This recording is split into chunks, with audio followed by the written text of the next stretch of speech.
Natalie Sideserf here of Sideserf Cake Studio, and I'm going to show you how I made a Fortnite chest cake. There's a lot of fun techniques with this cake, especially the cool wood effect, and I'm going to show you exactly how I made it.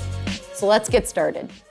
We're going to start this cake off with 3 layers of vanilla cake, and in between each layer is a layer of buttercream that just happens to be blue. I like to call buttercream butt cream for short, because that's funny. All right, I'm gonna trim down the cake. I have a serrated knife.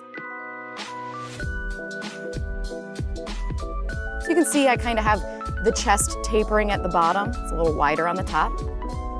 Then you wanna go in and add a layer of buttercream. This is called a crumb coat. So this is gonna seal your cake up and keep it nice and moist. So I start from the top and I work the buttercream down the sides with an offset spatula. And then I switch to a scraping tool. This has a little bend to it. So what I can do is I can curve it while I swipe the buttercream, and it makes it nice and smooth and beautiful. Now this is cornstarch, is that white powder, and that's what I use to put on the parchment sheet and on my rolling pin. And that's because modeling chocolate is very sticky. So that will keep the chocolate from sticking to pretty much everything. Doesn't this look like peanut butter? It's weird. It's perfect peanut butter color. So I'm gonna cover the sides of the chest first. I just put a piece of rolled out modeling chocolate right on the cake, and then I trim away the excess chocolate. Place it on, trim the bottom and the sides. Now I rolled out more modeling chocolate. You can see here, look at that, it's sticking. And that is because I didn't put cornstarch on my rolling pin, and it was pretty warm in my workspace. So I had to go in and adjust that and fix it. So really, instead of starting over, you just want to flatten it out, roll it out again. I actually put it in the fridge. Here I bring it back out. You can see, look how much more firm it is.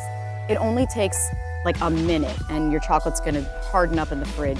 It's so much easier to work with. It was just way too soft before. So now I'm just gonna trim it down because I want to cover the front and the back of the chest. So here's the front. Place it on the cake, make sure it's secure, and then take a blade and trim the edge. Then I did that to the other side, and here I'm going to add the lid. So it's nice and wide, place it right on, make sure it's secure, and then trim away the excess chocolate. The lid actually overlaps the lower area, so I made sure to keep just a little bit of an awning on there. And then to add the boards, I just take a pointed sculpting tool and I'm adding lines. So on each side, there's 4 lines. And then on the front and the back, I add 2 lines to the bottom. So it's gonna look like 3 boards. This is so much easier than going in and adding individual boards. You just use a sculpting tool to create the effect of boards. Now there's also the wooden boards on the top. I added 4 lines on the top.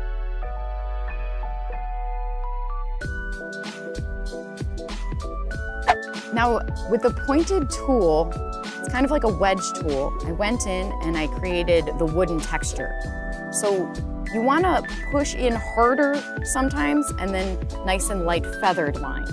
So the variety of the lines make it look really cool, really realistic. You also want to focus on the edges. So the edges of each board are going to have way more lines than the center, and that's because I want the board to look like it's kind of splintered. So lighter feathered lines in the center, and then deeper lines on the edges. I also took a blade and separated each individual board. It's all about the details. So if you just, that little thing, just adding the little separation at the ends makes it look even better. So I noticed that the chest has a little trim. So I took my extra modeling chocolate and I added just a border at the bottom of the cake to create that kind of wooden trim effect.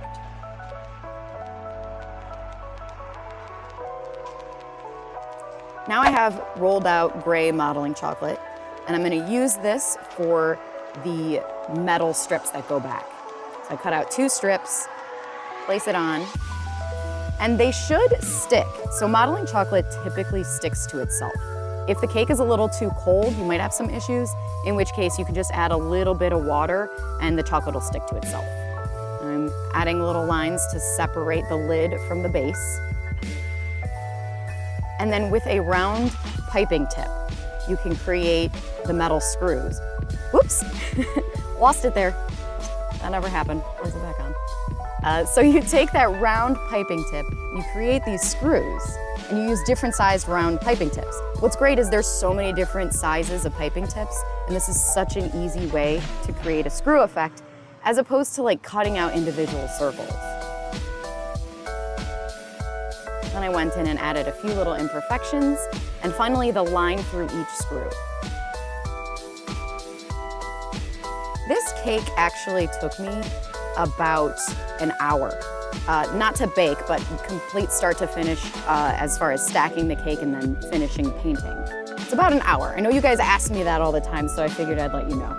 That's pretty quick. My cakes are usually take me a lot longer than that, but this is a quick one. You can see here I'm adding the lock.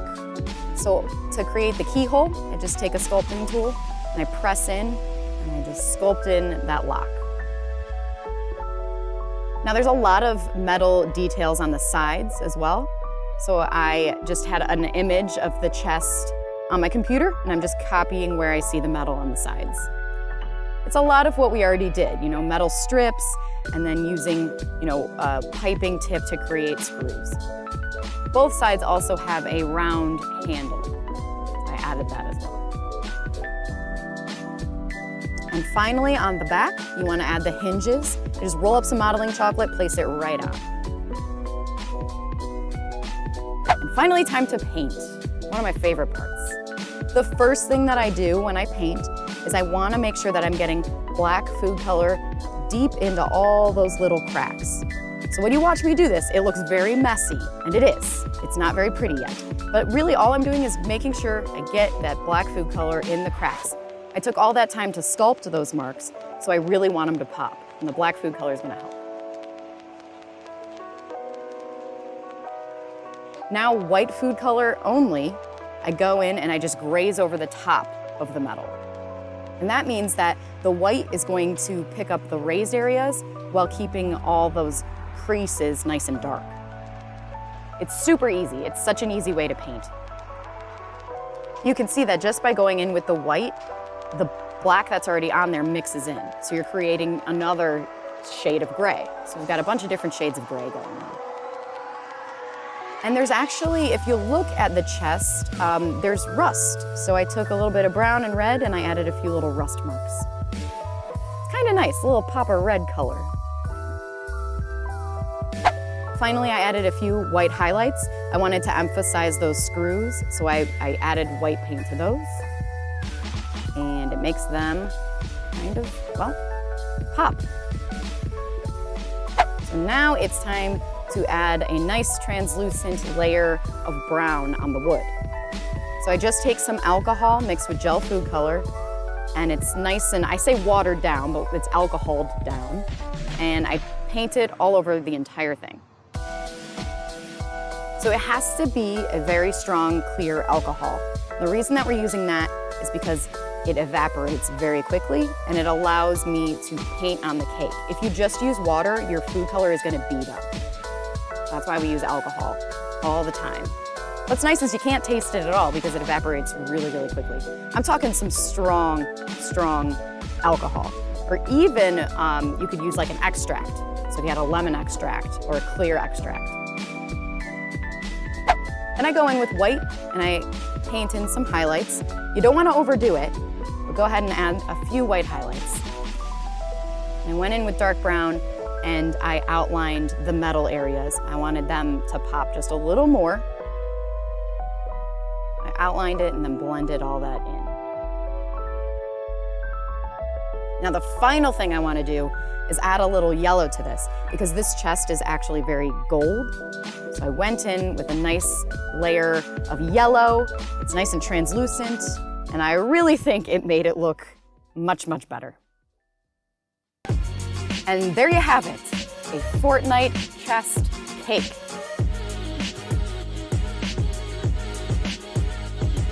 Let's cut it and see if there's a gun in there.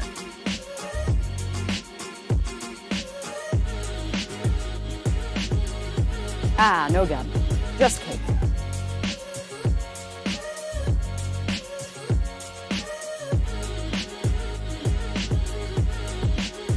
If you liked this video, please subscribe to our channel because we put out new cake videos every week.